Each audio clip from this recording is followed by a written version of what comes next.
ആർത്തവം അഭിമാനമാണ്. ആർത്തവം ശാപമല്ല, ദൈവത്തിന്റെ പ്രതീകമാണ്.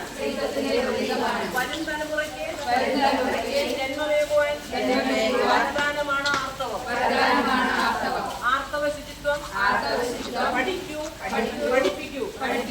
ആർത്തവ ശുചിത്വം പാലിച്ചാൽ അസുഖങ്ങളില്ലാതെ ജീവിക്കാം. ആർത്തവം അശുദ്ധമല്ല,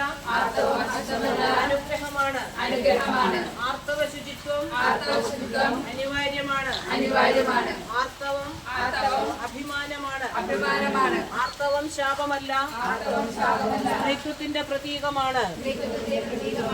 വരും തലമുറയ്ക്ക് ജന്മമേകുവാൻ വരദാനമാണ് ആർത്തവം. ആർത്തവ ശുചിത്വം പഠിപ്പിക്കൂ. ആർത്തവ ശുചിത്വം പാലിച്ചാൽ അസുഖങ്ങളില്ലാതെ ജീവിക്കാം. ആർത്തവ ശുചിത്വം അനിവാര്യമാണ്.